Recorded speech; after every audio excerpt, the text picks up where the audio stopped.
On this episode of AV Week, we look at Google's Jamboard, the new interactive board by the fine search folks. Also talk about how higher ed is evolving and look at AV connections. All that and more next on AV Week. The network for the AV industry. What are you listening to? This is AV. This is AVNation. This is AVNation. AV Week is brought to you by our fine group of underwriters, companies like Middle Atlantic. This is AV Week, episode 291, recorded Friday, March 24th, 2017. Jammin Jamboard. Ready. AV Week. Performing scan. Week. Online. This is AV Week. AV Week. This is AV Week, your weekly wrap-up of audiovisual news and information. My name is Tim Albright. I am your host.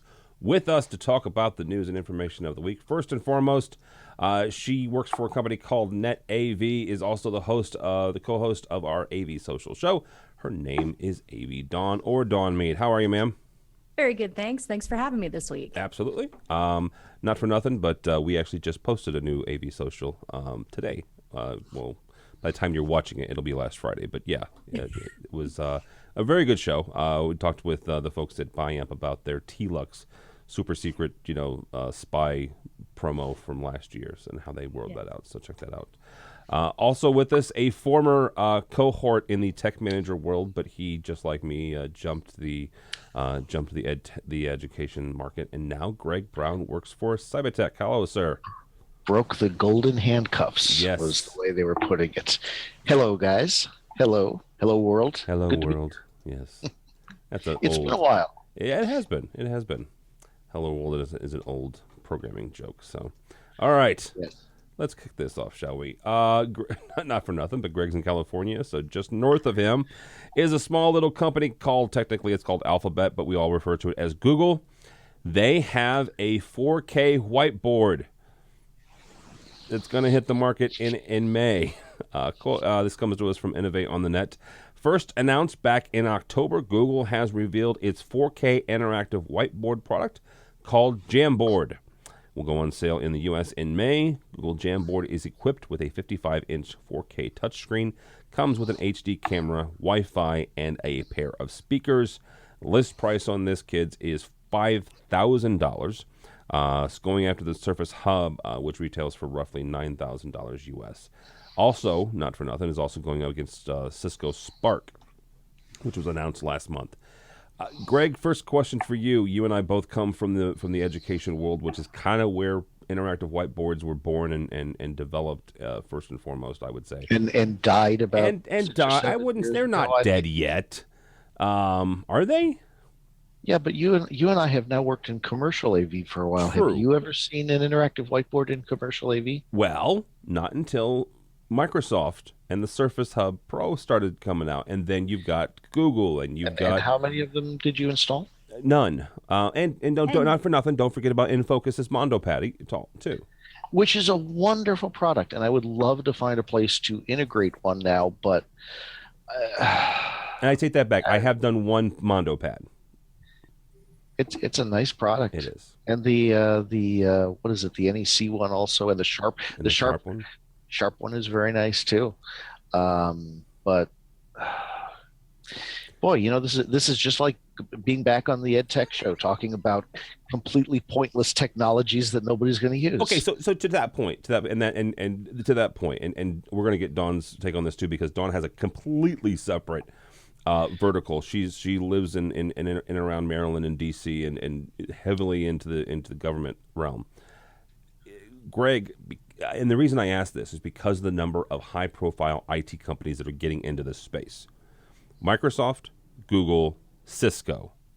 Okay, I'm not discounting InFocus by any stretch of the imagination, nor am I discounting the NEC products. But the only high-profile tech company I didn't name there is Apple. So because all these folks, these really smart engineers are getting together and putting these products together, what does that say? Because you and I both have I believe we're both of the same mindset, where the Smart board, right? And Smart was the company that kind of developed it first, and that was the ubiquitous name that we all use for it, regardless of who manufactured it. They came and went in the education space, but now in the huddle room space, the meeting space, all of these really smart IT companies are developing these products. What does that say? 20 years ago, everybody and their brother made a document camera. That didn't mean anybody actually used them on campus. Okay. And we installed them all over campus. Yeah. And it's an incredibly niche product. Like the document camera, I think it's a really neat thing if you know how to use it. I just don't think it's something. It's kind of a great idea looking for a market, and most people really don't know what to do with it. And I think when it gets installed, it's not used that often. Overall, it is certainly not nearly as well as it could be if somebody really understood what it could do and put it through its paces correctly. All right. Dawn, from where you sit, again, back out East Coast way and in the heart of government land, where do you see this? I mean, do you see this going in to government facilities, whether it's DOD or less secure areas, I guess is the best way to put that? I'm of two minds on this product, actually. A lot of me is saying exactly what Greg's saying, even not coming from the higher ed world. And that's, how many document cameras did we put in boardrooms over the years that are just dust gatherers? How often did we put these things in, and one person out of 300 that uses that room might think about turning it on? I mean, it's kind of that aspect of it. It's fairly irrelevant. I mean, if in our world, in the corporate world and government world, for the most part, when we think interactive whiteboard, we're like, oh, that's those ed guys. They use the hell out of those. Go to town K through 12, go to town higher ed. We'll be over here selling like other systems that don't even do that. The other thing, though, that intrigues me about this a little more than the Surface Pro or Hub or whatever the heck, the one that we've been bagging on since InfoComm of 2 years ago, is this one is a little more inclusive. And this one reminds me a little more of something that, I just put together a tech briefing that I'm going to be presenting at a tabletop show, a little technology show at one of the military bases near here in a couple of weeks. And one of the upcoming tech trends that I'm talking about in that tech briefing, and that I might be writing some blogs about if Tim bugs me enough, is the fact that one of the new trends that's coming along that we're seeing more and more of as integrators is the pre-integrated all-in-one solution, as Greg said, specifically for the huddle room spaces, or as Tim might have said, one of you said, the huddle room spaces, they're being owned by IT. The people that traditionally hired integrators weren't just the IT guy, and they didn't have 50,000 spaces to roll out. They had like 3 boardrooms, and they would, work with facilities and the CEOs and IT to hire us to put things in. Now we've got IT departments rolling out hundreds of spaces, thousands of spaces, depending on the size of your client. And all they want is a simple COTS, commercial off the shelf, plug it in, one unit that does everything we want. We don't have to think about it. We don't have to hire an integrator. We don't have to hire a programmer and spend all that money. Just simple works. When it doesn't work, we either replace it or we get in a service call. That's what they want. And if this Jamboard has enough features, it very likely could be a solution that will get a lot of traction in that market. I know from our point of view, we've got the new Mercury coming out from Crestron, Crestron, that does not have the screen or anything, but it is aimed at that market. It's like, buy our little thing, put it on your table, attach it to a monitor, you've got your system ready to go. You've got umpteen other companies. I think that's what the one Biamp, the names left me. One of the Biamp products is similar, that they're trying to get like an all-in-one, attach it to a screen, put some video with it, and it does everything. I could name tens of other manufacturers that have the same or similar products in development right now. And I know integrators, some integrators are starting to put together, mine included, little single SKU packages where our customer will say, we want a, Net AV ABC product.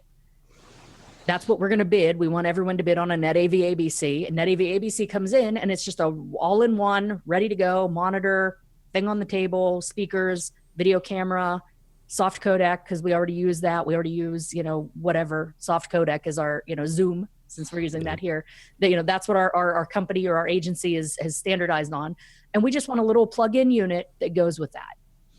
And so as more and more of these roll out, and as this becomes a bigger part of our world as integrators, as AV people, I think there's a space for a Jamboard if it has the right components or the right features, which I'm not convinced that the Microsoft one that we've seen, unless they've changed it, has the right features. It's just a really beefed up monitor and electronic whiteboard.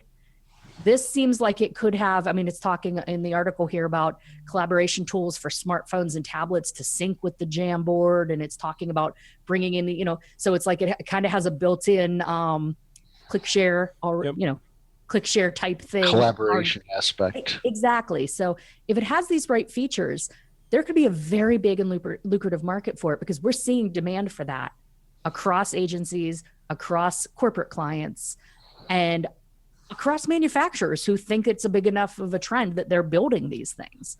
Like you said, Microsoft, Google, Cisco, they're all coming out with a product like this. There is a need, there is a demand. So I think it could be very good. I'm anxious to actually see it and see what it has. Is it something that we need to put into our lineup, so to speak? Well, I checked right before we got on the air here and started recording. They are not, as of today's date, which is the 24th of March, they are not showing at Infocom as of right now. At least they're not listed on the exhibitor list. So if somebody happens to see one of these in the wild, or they get a demo of it, please let us know and let us know what you think of it. So shoot it and bring it back to camp. Well, stop it. All right. Next up, this again goes back to Greg and I's history, I guess. 5 ways the higher ed market is evolving. This comes to us from Commercial Integrator. Tom LeBlanc, old friend of the show, writes about this. He says, beyond demand, higher ed students have an expectation of intuitive, interactive technology solutions, and integrators are in a position to deliver evolving systems. Don, I'm going to start with you on this, because he mentions a couple pieces of technology that actually spans education into both government and also corporate. One of that is the move away from lamps, and we'll talk about projectors here in a second. But something that I've been told time and again from not only integrators, but also from folks like Greg and I in our old lives as tech managers and people who use this stuff on a daily basis, is the term total cost of ownership, right? I didn't know what the heck that meant 15 years ago before I started getting more and more involved in my campus's purchasing products. And that's one of the benefits from what I understand it. The laser projectors have, not for nothing, but you have no consumables in a laser projector. Yes, technically, after 20,000 or 30,000 hours, you could replace the components that actually make the light, but there's not a lamp to replace. Right. As a tech manager, that is a huge thing, not only from a cost standpoint, but I know that I had gotten more than once a call as class was starting, or 5 minutes after it started, because the lamp blew and scared the bejesus out of half the class, and the projector's screaming at you because he can't finish his PowerPoint or she can't finish her lecture.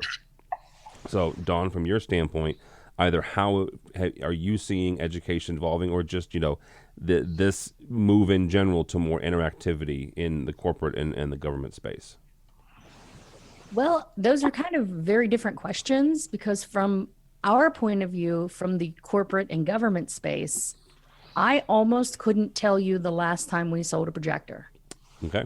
In all honesty, to us, a big chunk of that market is dead, because the screens have gotten bigger.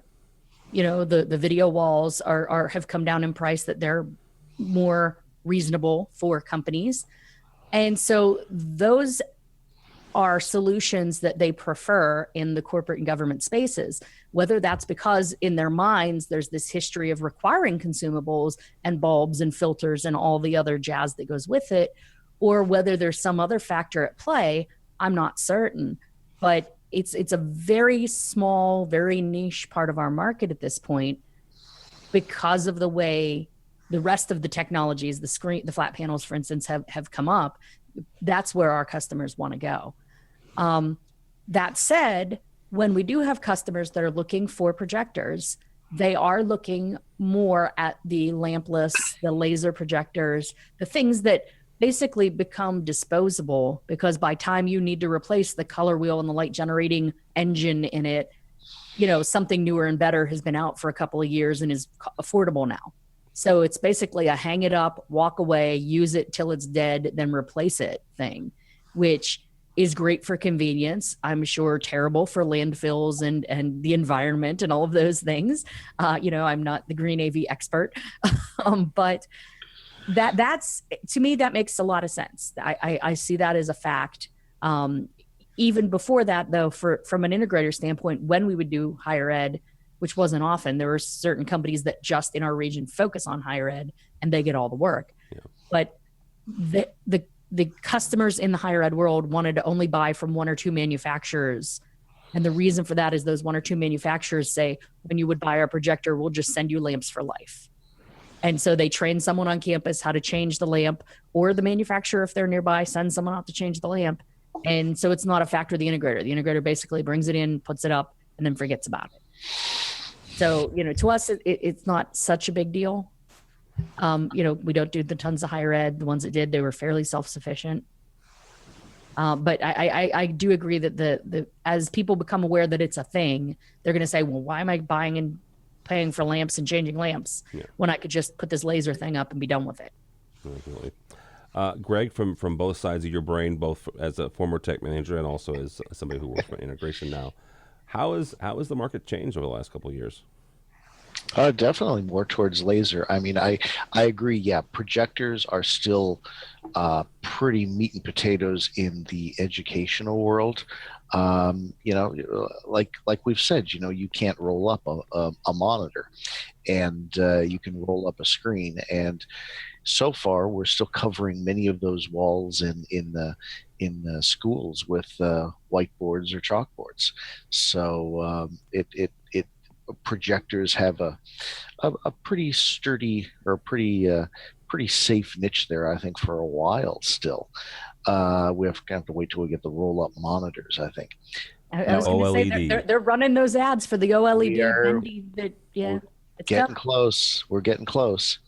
But here, integrating and 99% of what we do is commercial. We don't play much in the educational world because this is a very competitive environment, and generally higher ed stuff, somebody's buying the work. Somebody is bidding it at, just a couple points to get the work in house.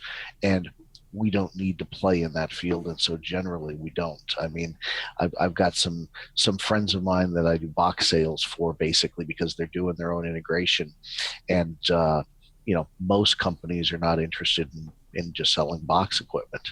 So, real quickly, I want to take a side car there. You and I both were, when we were tech managers, that's something we ended up doing. Is that something you're seeing more and more of, where when I say that's something where we took our integration in-house, year over year, refresh, stuff like that? Now, the college I worked at, big new buildings, we would still put out to bid and stuff like that. But year over year, stuff that we could take care of, we did. Is that something you're seeing more of, where education houses are bringing their integration more in? I think that is still an ongoing thing and a growing thing, particularly in higher education, because if you can get the talent in-house, it's a better way to go. However, out here in the commercial world, you very rarely see, how do I say this nicely? You very rarely see people in charge of systems who often they're not people that you would put in charge of systems if you had the option. Gotcha. And so, we, as much as we like those big, fat, juicy, expensive service calls, it's almost really not worth the trouble. And if we can sell the monitors, or, I got a big project right now. I'm probably going to spec out like a 12K lumen laser because it's like 25 feet up in the air on a post. Phew. It's like, we don't really want to be going back changing that lamp if we can avoid it. I mean, yeah, we could make some money off of it, but there are better things to be making money off of than replacing lamps, Especially 25 feet in the air. especially 25 feet in the air. So it's definitely something we try and avoid, and make it lets you make the system a lot more robust and a lot less likely that they're going to call you in the middle of the night or on a weekend and have some sort of problem and have no idea what to do, because they do. Oh, they do. All right. Last story here before I let you guys get out of here. This is something that we've talked about before, and I want to bring it back up again real quick. Our friends over at AV Magazine have started something called AV Connections, and their next event for our listeners and our viewers that are in England, their next event is March 28th. They're adding a couple people, and they're adding Google to it. They're adding CCD Design. I want to bring this up to you guys, though, and this is something that I want to get. The reason I like having the two of you on today is I'm in St. Louis, Greg is in California, Dawn is in Maryland, and I'm bringing that up for this very question. AV Connections is primarily in and around the England area. Yes, they're starting to expand out to some other areas. They're partnering with the AV User Group for some stuff. And AV User Group, just for the record, if you're not familiar with them, they're not in the States that I'm aware of, but they are throughout the world. And so they just opened up a chapter in Hong Kong. So it's actually a really good group of folks, primarily end users and technology managers. This is something that I've been watching and interested in. And I'm going to ask you two kind of an oddball question here. The question is this, and Greg, we'll start with you. Because of the size and shape of the U.S., and how regionalized we are, how would somebody, whether it's AV Magazine or another, or Infocom, because Infocom does some regional events. I just went to Almo's E4 event in Chicago this week. They do regional events. But something like this that's more thought leadership, how would somebody go about doing something like that in the U.S., or are we just so segmented that that's not possible? I think it's doable. I think it's doable in certainly big regional areas, like the greater Los Angeles area.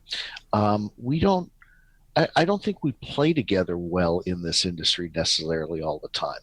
Integrators, we don't tend to get together and socialize. I can talk to people.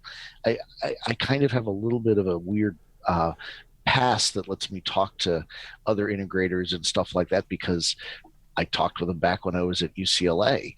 But generally we don't socialize. And, a lot of these guys that came from other companies, last thing they want to do is hang around with people at the company they just left,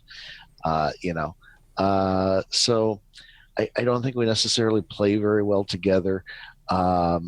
As well as we did back there in higher ed. And that was the neat thing when we could actually make it happen, is getting people together and, trading ideas and socializing and working on something for the greater good of everybody. Like, Infocom has since started an integrators council, and, I give them props for that. I'm curious to see where it's going to go. Because generally that's not an audience that, like I said, gathers together and works together. But, I'll give them credit for doing it. All right. Dawn, so I think it's possible, but difficult. All right. Yeah, absolutely. Dawn, same question to you. How would we go about making this happen? Well, first, let me just say to Greg, I didn't know that they were trying to resurrect a systems integrator council, so I will look into that. We've had like 3 meetings now, but yes, there is a system integrators council. Back in the day when I started in this industry, I was probably my first volunteering with Infocom. I was part of their systems integration leadership council. So it existed in the past, And we got to a point where it was like, what are we even doing here, guys? Like, why does this exist? And then it kind of went away. So I'm glad to hear it's coming back. Hopefully we can make a go of it. To answer Tim's question, I think it's true. We're very regional. We're very broken up by regions. What I do here in DC is a foreign world from what people are doing in Dallas, St. Louis, LA, Oregon, Minneapolis. Oh my gosh, I talk to Kelly sometimes before our AV social shows. And we could be in different worlds, let alone, like the same industry, the same role, so to speak, but it's just completely different. Not only that, because Greg was saying you never talk to your other integrators in your region. Well, that might be true in LA. In the DC area, we all kind of talk. No, I mean, we don't go out bowling together, for instance, unless Infocom's having a bowling event, which they did a few months ago. But, we do talk and we do make nice with each other to a point, because in this area we're very small, we're very tightly knit, and we have a very unique marketplace with the federal government and the state governments that people job hop worse than our industry as a whole job hops. Once you're in, we're like the mafia. You say you get pulled back in.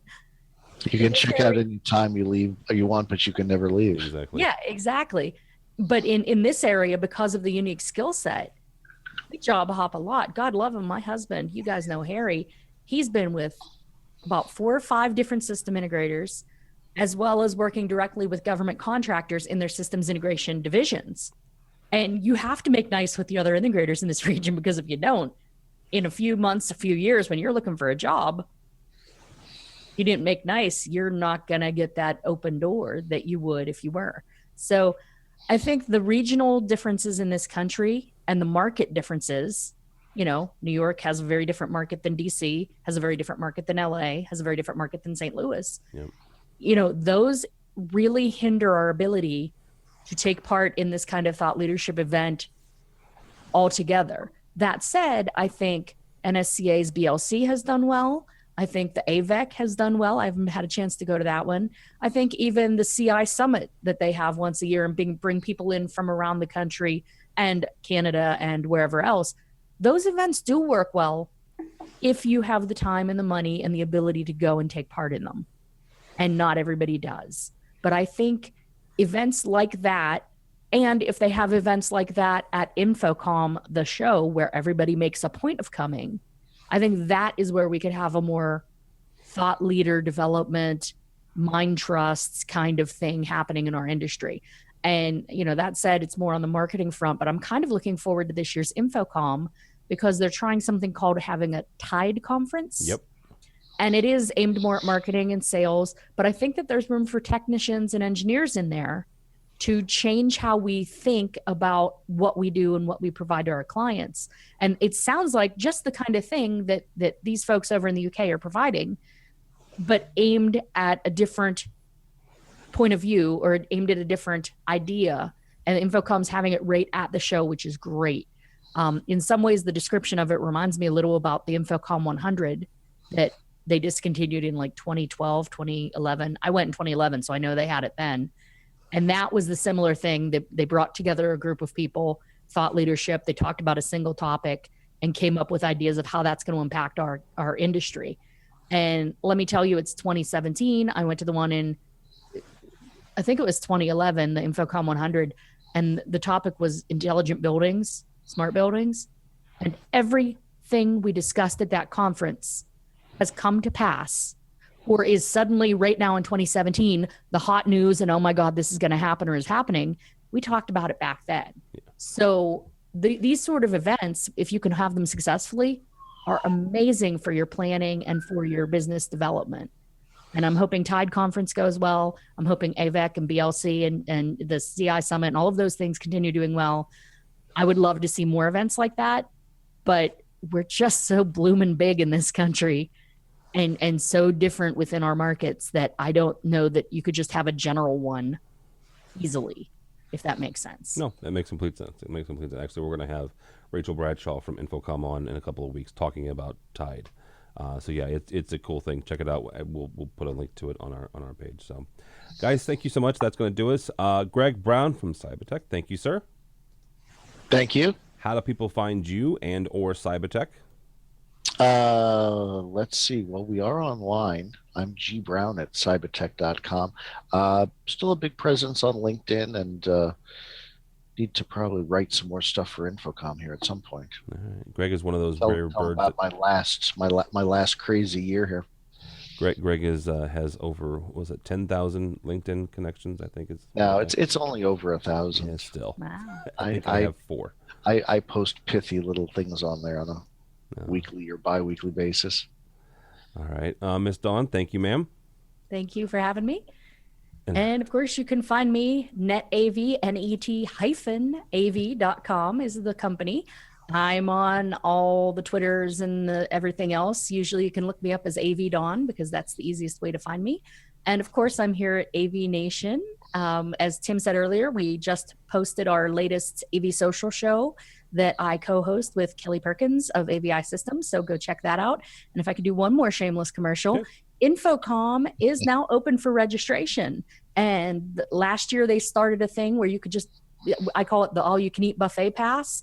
It's like $200, $250 for Infocom members. You can take all the classes you want during the week of the show, other than their special multi-day classes. Go out there and get yourself a buffet pass for Infocom because AV Grump, Mr. Harry Meade, and I are teaching a class this year.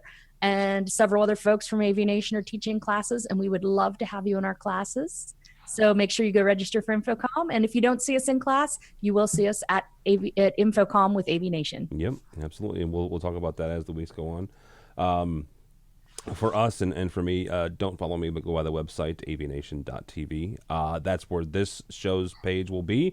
If you're listening to this in the car or while you're running, we will post both Greg and Dawn's social media links and links to their companies there, as well as links to stories that we talked about today. Also, you can check out our underwriters. These are the people that give us money so we can continue doing what we do. So check them out and support them as well. Thank you so much. And that all of that is at avnation.tv. avnation.tv. Thank you so much for listening. Thanks so much for watching. This has been AV Week.